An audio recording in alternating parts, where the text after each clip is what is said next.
Hello and welcome to Talking Tullahoma, a weekly podcast recapping the week's news, talking to the newsmakers, and looking ahead to upcoming events.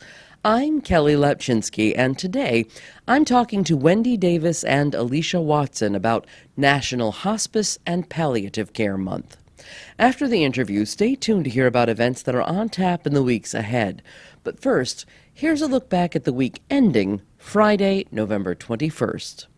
Now, first up, over the last weekend, the Japanese cuisine food truck Kaki announced that it would officially transition into a brick-and-mortar restaurant by the end of the year. The shop's sign has already gone up next to Results PT in the Cherokee Square shopping center.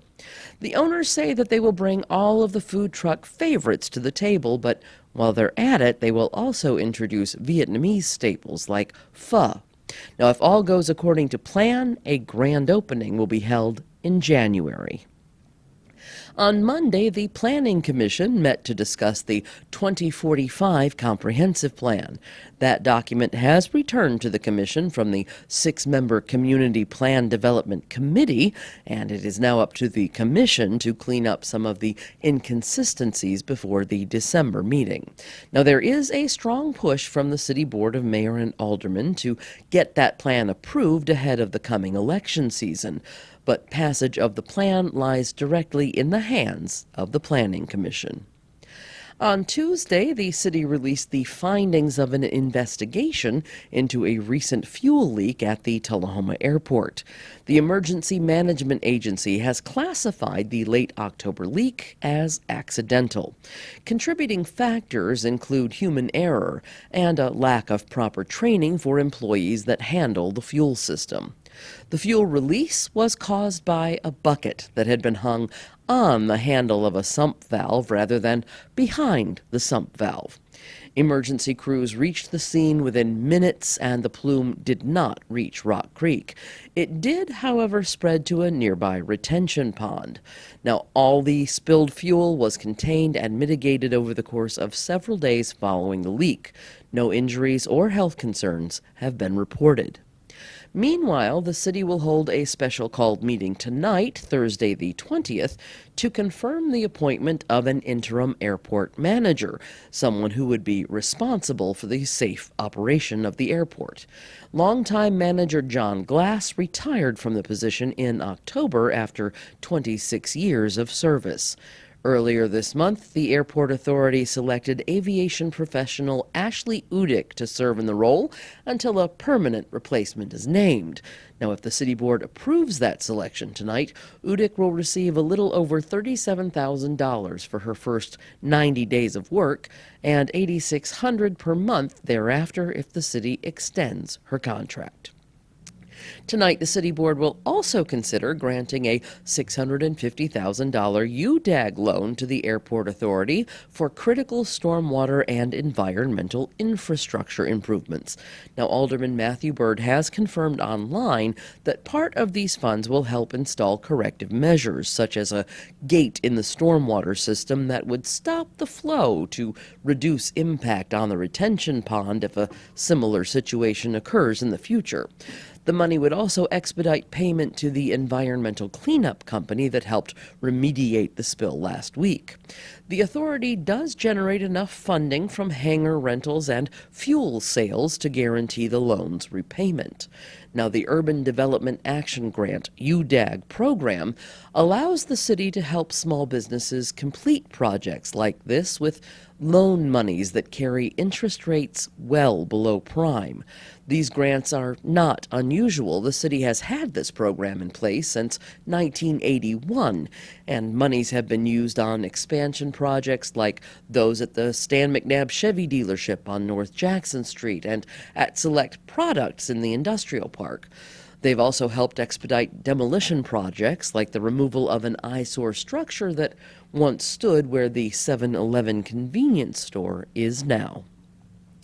Now, Thanksgiving isn't the only holiday that we observe in late November, at least not if you consult the calendar of national days. After Thanksgiving comes Black Friday, then Small Business Saturday, Secondhand Sunday, Cyber Monday, Giving Tuesday, and Well, by Cyber Monday, we're already in December, and that means if we want to observe a November event, we'd better hop to it. November is designated as National Hospice and Palliative Care Month and as National Family Caregivers Month. Both of these observances are recognized by Compassus, Tullahoma. Nurses, coordinators, chaplains, social workers, and more than 40 field volunteers work to help Compassus provide supportive services to our loved ones in a time of need. So today I'm talking to Market Executive Wendy Davis and Senior Hospice Care Consultant Alisha Watson about what hospice entails and how the people at Compassus can help. Yeah, hospice is something that's been very misunderstood for many years, and the regulations have changed through the years. Years and years ago, it was truly the very end of life, and now people can be on hospice for a lot longer. And what our job is in the community is to try to really get the education of what hospice is, when people are eligible, to make sure they can have all the benefits of hospice. Kind of one of the sad statistics still is that over 50% of people that pass away in the country who could have received hospice care never received it. So that's kind of our goal, is really trying to educate providers in the community on when people are eligible. So how it's looked at is that to qualify for hospice is that you have a terminal diagnosis. So what that means is that if that disease were to progress normally, you would typically have 6 months or less. It's kind of hard to determine sometimes. That's why we use our physicians to help with that eligibility criteria, because like I tell patients all the time, none of us know when our end is, but we can medically look at different things, look at lab values, and determine if somebody would meet that criteria. Do we have patients that stay on longer than 6 months? Absolutely. So we're constantly reevaluating patients, and as long as patients continue to show a decline, even if it's a slight decline, we've had patients on years for much longer than on service for much longer than 6 months. So that's how we look at it for hospice. And really, the two main things is that they meet that 6 month or less eligibility, and that the physician agrees to that. And then if the patient or family member, they also have to agree to come onto hospice. So through the consent process, they have to agree to that. Another thing is that people don't realize that when you come on hospice, if at some point you change your mind and decide, like, no, I do want to go seek aggressive treatment, like, people have that right with their health care to make decisions. Yeah. I think sometimes in healthcare these days, you feel like all those decisions are taken away from you. But truly, we're the driver of our own ship when it comes to healthcare, so we get to make those decisions. Okay, so then let's back up a little bit to the no amount of someone coming to your house is going to help you. You've got possibly 6 months or less to live, and you have to make the decision, I'm not looking for something more aggressive. I know this is going to be the end for me. Why am I calling in hospice? What are you going to do for me during the 6 months that may be the end of my life? And hey, good for me if I make it longer than that. And I realize you guys will still be there because you have said, we know you're at the end, and hey, good for you. You made it past this date, but you're still declining. Yeah, what are the benefits of hospice? Do you want to speak on that some? So, so with the benefits of hospice is symptom control, symptom management, and it's when we make the decision for hospice, or when a patient themselves makes that decision or makes their wishes known with their family members previously, and the families have to make that choice for them, that's when we're at a time in our life where we're no longer seeking aggressive treatment. So we don't want to go back and forth to the hospital anymore. We're not seeking, say we have cancer, we don't want chemo, we don't want treatment. We just want to be allow it to be what it's going to be, but also we want to be well managed. So any symptoms that might arise, then we treat those. And we're in the home, so we're an extra set of eyes and ears. Hospice is 24/7, so we're not, as providers, sitting there as a sitter service and hovering 24 hours a day, but we're available. So even at 2 a.m., you have a panic moment or short of breath, you or your family member would call us, and a nurse would come right on out and assess versus before hospice, you would go to the hospital. And a lot of people have been in and out of the hospital for so long, and we're out of options besides comfort. Our ultimate goal for the patient is comfort. You know, if a symptom arises, we're going to treat it. We're not going to treat anything that's not there, though. So I know a common misconception about hospice and previously how it was, you know, 20, 30 years ago, is hospice comes in and gives you all these meds and all the things. Well, that's not the case. If there's not a symptom to treat, then we're not going to treat it. Right. But what does show up, we do. But our ultimate goal is comfort. And a lot of people just get to that point of, okay, I don't want to go to the hospital. I don't want to go to the doctors anymore. I just want to be comfortable and have quality days. You know, they're not so much quantity days, but we want each day that they have quality days. Right. So they can spend that time with their family at home. A lot of times, I actually tell people my job is to make people's final wishes come true. And a lot of times that's just getting them out of the hospital, getting them home so they can be with their grandkids, their pets. We get a lot of people that are like, I just want to go home to my dog. Right. I just want to see my family. And why not when we have these services that can come to them 24 hours a day and help support them? So I guess the question that came to mind when you were saying I could go home to my grandkids or my kids, or I could go home to my dog, is how far extensive are these services in that? Are they beyond medical? Are there also services that help if I'm going home to my dog can't pay my medical bills? You know, to what extent are you guys helpful there, or are you partnered with another company that is helpful there? So hospice is a blessing in that it's covered 100% by insurance. So that covers any of the medications that we're providing that are dealing with that terminal illness. It also covers any kind of supplies. So think diapers, wipes, gloves, you know, things like that, and any equipment. So hospital beds, bedside commodes, like everything is covered under insurance. So that's a huge blessing to the family. But then we also have, in our service line of hospice, we have social workers that they'll come in. So if somebody is needing additional resources, they can help get that set up through the community. We have lots of different programs that we work with for that. We also have our chaplains and our bereavement team that come in and help with the spiritual side. You know, we often see patients that have just some final religious things that they want to kind of close or wrap up, or they have questions. So a huge spiritual side is involved with hospice. And then we have our volunteers. That's a huge part of the hospice benefit. Say you're taking care of a loved one, but you have an appointment or you have a day that you need to go run errands. We can have volunteers that'll come in. They're not doing hands-on clinical care, but they'll come sit, visit. If something were to come up while they were there, they would obviously contact our clinical team. So that's a huge benefit to families. And then we have what we call respite care that's included in the hospice benefit. So that's truly kind of a caregiver relief. So if you had a vacation planned, or say kind of unforeseen things happen, like you got the flu as somebody's primary caregiver and there's no other family that could come in and help, we can take that patient to a local facility that we're contracted with for a 5-day respite stay. We would transport them there. We would see them while they were staying there. Our nursing staff and any of our staff, our social workers, would go in and see them while they're staying in that facility, and then we'd transport them back home at the end.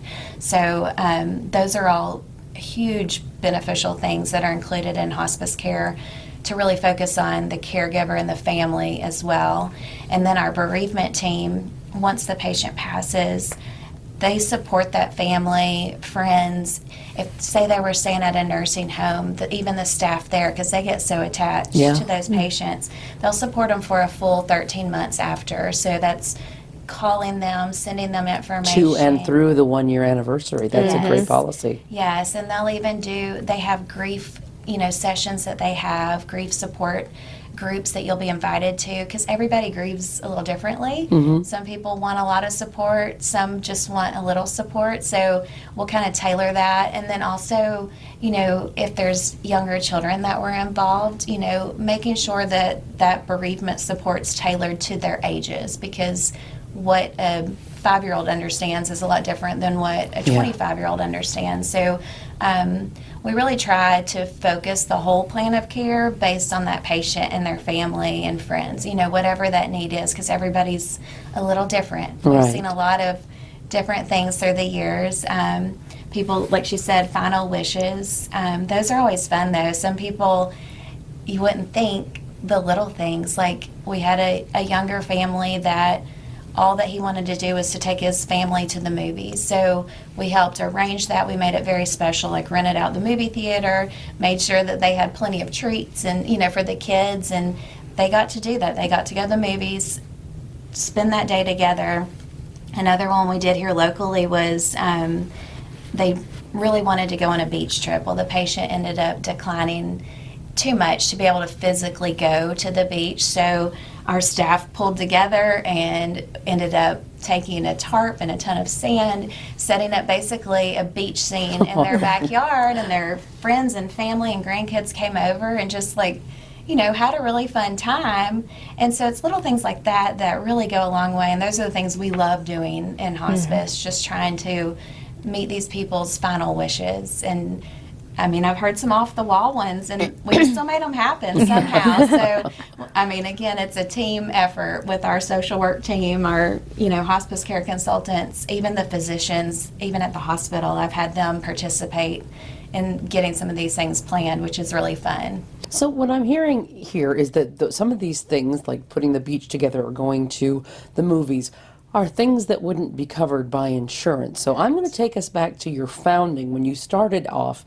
as Compassus Hospice of the Highland Rim, the whole deal, because it sounds like you would still be dipping into that partnership a little bit to make some of this happen. And I know that not everyone understands the break between the two, and it's just the separation of the foundation, which is financial, and the medical care. But can you kind of lead us a little bit through what those two?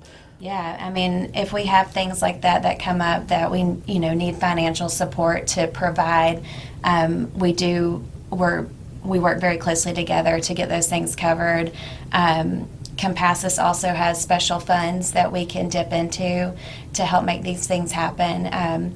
If there's some that are maybe a little beyond financially what we're able to get, I've seen many times just our local team of nurses, social workers, aides that are more than willing to donate their own money to make things happen for people, which again just shows how much people love working in hospice. It's one of those, you love it or you don't. There's no in between. And the caregivers we have here at the Tullahoma office, I get to work between multiple offices, and this team is very special. Like, they truly love what they do. They've very tenured people. We've had people on staff for many, many years that have stayed through, all sorts of times, but it's because they love taking care of people in their final days. Kind of what a motto we live by is hospice is about living, not about dying. Right. So we want these people to live out their final days, the best quality days that they can have. So again, being at home, wherever home is, that can be in a physical house, in an assisted living, a nursing home. We want those people to have the best days for however many days they have left. And that's what I was just about to ask you, is whether that would, if hospice is actually called in those facilities that actually have nurses on staff.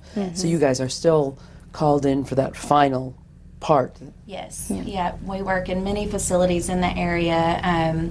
So, obviously we will run all benefits, make sure everything's covered, but most patients, when they're at the end and they're not what they call a skilled patient anymore, then hospice will pick up and be able to see them wherever they're at. So how many hospice patients do we have on general at any given moment? So in Middle Tennessee here, Compassus has 3 offices. I would say we range in the mid 250s up to 300 patients at any time. Tullahoma is our biggest office, so we normally always are anywhere from 100 to 130 patients. So a lot of patients that we're taking care of. Tullahoma office covers 6 counties in the area that we take patients, and then our palliative program is even larger than that. Right. So lots of patients are being cared for, but again, there's a lot more out there that need care that never get it or get it truly within the last couple days, because that's the other thing we want to prevent is, just taking care of people for a couple days, because when you have it, a month, you're so much more prepared. The family's so much more prepared. It's a much better end of life experience. Yeah. And I know that covers end of life isn't just natural old age. I understand that there are a number of illnesses and cancers and things like that that could bring you to that process. Right. But I'm thinking of those numbers, 250 people at any given moment of any given age, and with a prospect of 6 months ahead of them. So you've got another 250 right behind them. It's a constantly rotating number within a span of roughly 6 months. That's got to be, and you said they love it, but that's also got to be hard for the people who love this work and get to love those patients. Sure. And some patients are hard, especially when you do get younger patients. And we are seeing younger and younger patients come on service. And maybe it's just because I'm getting older every day, everybody seems younger. But some are very challenging, and people do get attached, to their patients. So one thing we really encourage is reaching out, our own staff, speaking to our chaplains and our bereavement coordinators, but also really utilizing, their time off, like to take time. And if somebody is really, struggling, they've had a really hard case or hard patient they've taken care of, like we really want our staff to take care of themselves first, because we're no good for anyone if we're not taking care of ourselves. I mean, we've had staff members through the years that have been diagnosed with cancer, and we've taken care of our own staff members, and that's very difficult. Yeah. And it can wear you down. And I mean, we're just very open and honest with our feelings. Like, hey, I'm having a bad day. Like, I just need a day off and just to kind of disconnect. And so we try to always respect that time. So. Now, if I understand correctly, you guys are coming up on a big anniversary, are you not? We are. So next month, Hospice of the Highland Rim will celebrate 30 years here in the area, which is a huge accomplishment. It is. We are the oldest around the community. We started it all here and have grown ever since. So are there any big 30th anniversary plans underway? You never know. I'm sure Julia has something planned. She Yeah. is the party planning queen. I figured. I Yeah. figured when there's a big number like that, we're going to Yes. be hearing from her. Yeah. We did at 25, so I'm sure 30 we will. Yeah. And Julia, she's our volunteer coordinator and does such an amazing job. And if that's something anyone would be ever interested in, like, we'll take volunteers pretty much of all ages. Oh, yeah. Because it's good for patients too to have just a person to come in and visit with them. We have volunteers.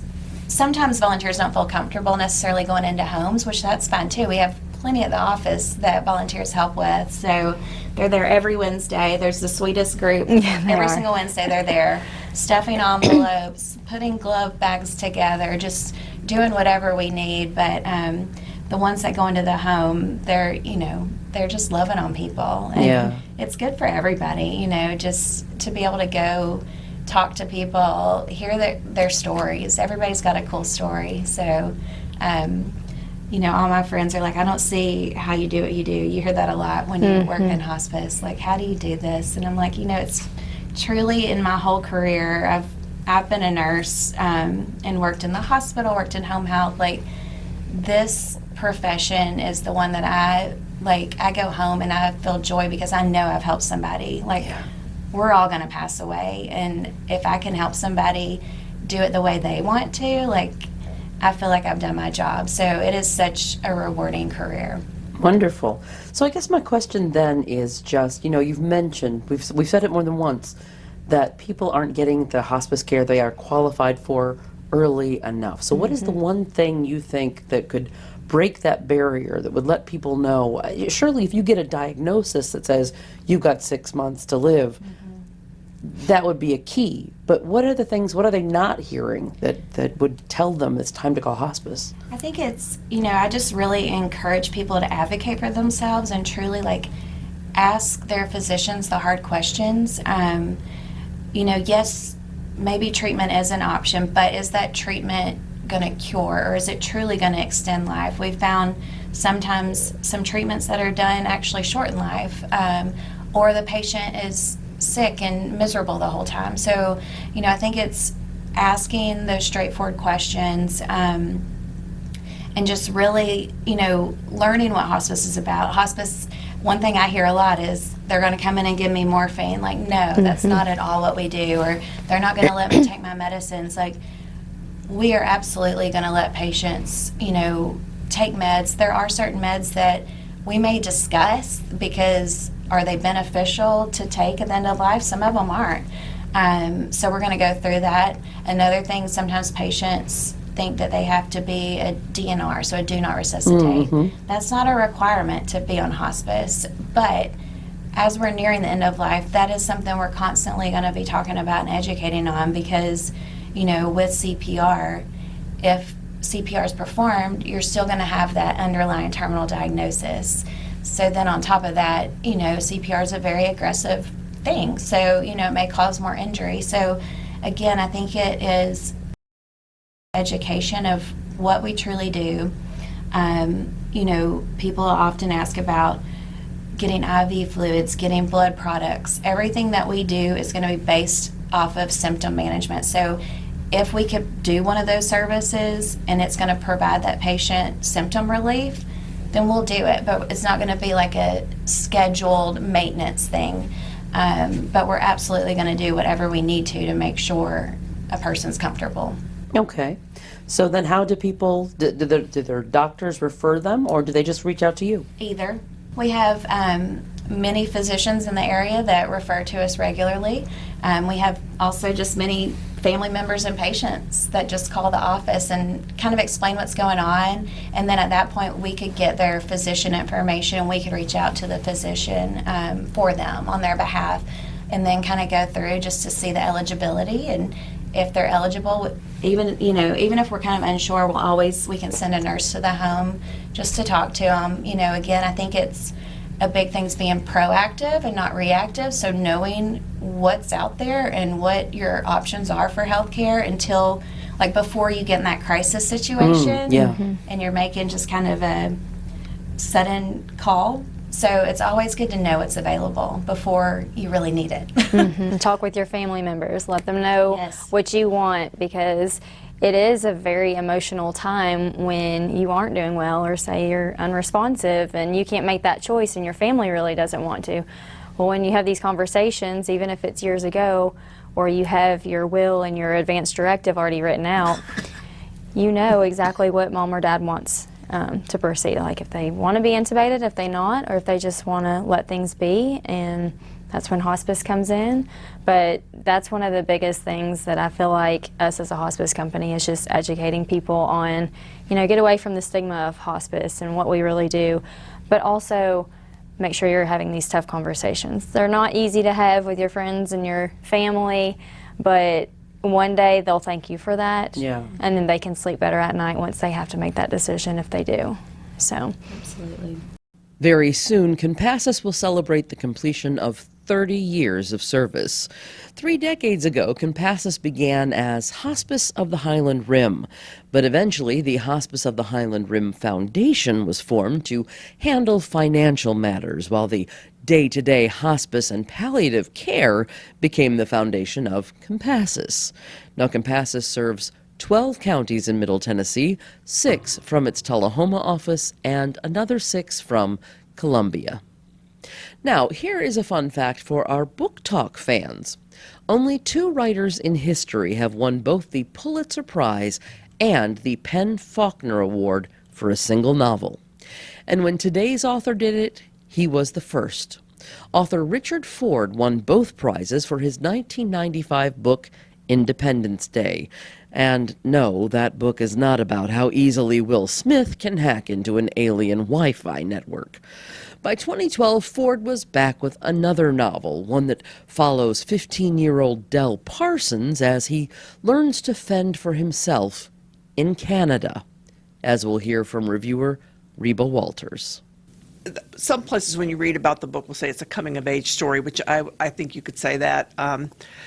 It's a kid who and his twin sister who are the children of a newly retired Air Force officer and his wife.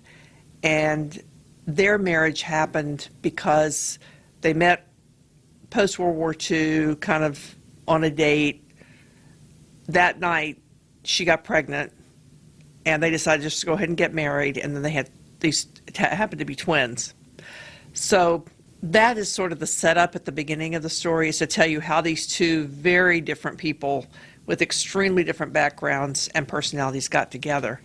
And, you know, sometimes those things work out really well, and then sometimes it doesn't work at all. But the interesting thing about this couple, which kind of seeps down to their kids, is that they just decided to stick it out. They were the personalities who you just take what you've got, make do with it. You don't have to be happy, but you just keep pressing on the same path. So the kids grew up like this, and this was the way they sort of accepted things. Whatever happened, all these things were just, they had each other and they were just content.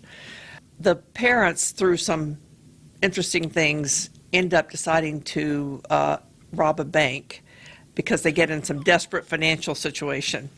So it sounds almost like slapstick, you know, or something. That came out of left field. That came out of left field, exactly. And really, the book talks about how that robbery, which was so poorly done, and of course they immediately ended up in prison, changed the kids' lives. So it's sort of how they came of age after experiencing this traumatic event in their lives. So the main character in the book is the son. His name is Dell. And where he ends up is in Canada. His mother, when she realized she was going to prison, arranged with a friend to take him up to a very remote place in Saskatchewan. And he has this experience, which is so typical of kids, and I remember it so much myself, that you think your family is normal and kind of this is just the way life is. And then as soon as you get in a different situation and you start, if you have a social life as a kid, you start seeing it pretty early on that, boy, every family is not like my family. You know, so, but for this kid, because he was so isolated with his own family, this was his first experience to see that, my gosh, you know, there's a lot out there that I didn't know about. And fortunately, he was the kind of kid who would just kind of sit back, take it all in, and make good decisions overall. So the themes in the book, given that background, turn out to be how you take what happens to you in life every day. We never know what exactly is going to happen. Things can really change. But it's how you approach it and how the decisions you make. And every day, a decision can be made that can just dramatically alter your life. And sometimes for the good and sometimes for the bad. And in the book, what he does to kind of illustrate that is Dell's decisions end up giving him a good life. But the sister, whose name was Burner, strange name, she ends up having a really rough life. But she took a totally different path than he did. Yeah. Made a decision one day, I'm just going to run away. I'm not going with you to Saskatchewan. And, you know, so he shows how that plays out. I love the thing about how you change from your family to what you expose yourself to, just because I think I've experienced that myself and identified with that. And the writing was very good, but it is the kind of writing that is about what's going on in people's thinking. Right. Less dramatic action and more inner thoughts and inner feelings. Some people felt that, you know, it was too much inner life. So it's interesting critique of the book if you know, depends on what you like to read. But anyway, I just love this because it was a happenstance find. I enjoyed the book, and now I know something about this writer, and I looked up his other books and so forth. He's a Pulitzer Prize winner for a book called Independence Day, which was he got that in 1996. Okay. And I was totally unaware of that. Yeah. But anyway, Okay. Good find. Now, Reba found the book Canada while visiting her mother in a rehab center. The book, now more than a decade beyond its bestseller days, had been discarded by the library. And that is a practice that happens regularly, by the way. Visit the Lanham Library on any given day and you'll find discarded books for sale for about $1 or $1.50 each. And any book that's more than 5 years old and is still not getting regularly checked out is a candidate for a discard. So you never know what you might find that you missed the first time around. And with that, let's take a look at what's happening.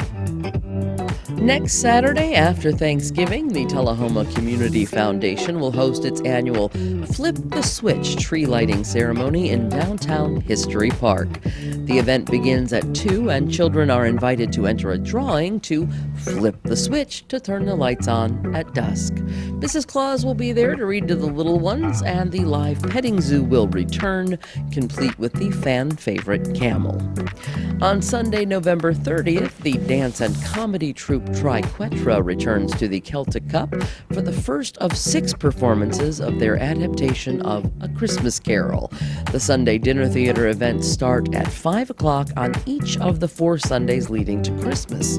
Tickets are on sale at the Celtic Cup and 3 dinner options are available. Now, there are also 2 free shows on Saturdays without the dinner options. Those 2 Saturdays are the 6th and the 13th at 6 o'clock. Seating is limited. The Trees of Christmas return to South Jackson this year from December 3rd through the 7th. Whether you're downtown for the Grand Marshal reception, the Christmas parade, the Jingle Mingle, or the tour of homes, be sure to tour the trees. A small fee will be charged in exchange for a ballot that you can use to vote on your favorite tree. But wait, what were all those other events? Well, okay, Grand Marshals Lane and Evelyn Curley will be at South Jackson on Thursday the 4th. You can stop by and say hello before or after they light the Christmas tree outside on the patio stage at 5:30. Then on Friday the 5th, Christmas floats will begin making their way down Jackson Street at 7 o'clock with the theme There's No Place Like Home.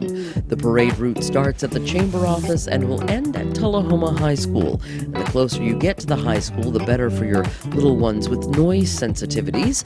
The north end of the parade is a siren-free zone.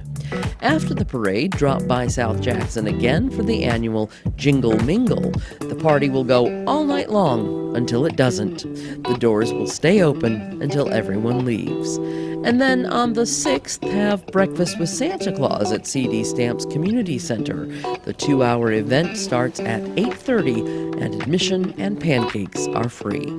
After breakfast, stop by South Jackson again as the Crisp Kindle Market opens with Christmas-themed gifts and goodies starting at 10 a.m. The sights and sounds of Christmas are part of the marketplace atmosphere, so expect a visit from Santa, a stroll through the trees of Christmas, a snack and food truck, and a tour of the historic log cabin on the South Jackson grounds. On Sunday the 7th, the annual tour of homes will take place between lunch and dinner time at your own leisurely pace. Travel between all 4 homes on the tour and stop by the Atlantic to check out the items that are on silent auction. Tickets are $25 and you can purchase them with cash or check at any of this year's locations like the Grand Lux Inn. But if you need to run a credit card, you need to visit the Atlantic to do that. The auction opens at 12:30. The doors of each home open at 1. Proceeds benefit the Tullahoma Daycare Center. The city of Manchester plans to bring ice skating back to Coffee County for the holiday season. The ice skating rink will return to the Manchester Recreation Center on December 12th. Entry for the rink will be $5 for a 1-hour session, and your skate rental is included. Now, while you're at the rec center, check out their annual Trees of Christmas. And since we're talking about Manchester and Christmas, you can also catch the Manchester Parade a week ahead of Tullahoma's. It will roll down Hillsborough Boulevard to the historic town square at 6:30 on November 29th. And that's what's happening. Thank you so much for joining me for this edition of Talking Tullahoma. If you've got a story or an event that you'd like to share on the podcast, call and leave me a message at 571-7186 or email news@lighttube.net. I'll be back soon with more of what makes Tullahoma tick. Until then, you can listen to Talking Tullahoma on Spotify, Apple Podcasts, and Amazon Music. New episodes drop on Thursdays. Please like and subscribe. For the video version, follow us on YouTube. Just search for TUA LightTube. I'm Kelly Lepchinsky. Catch you next week.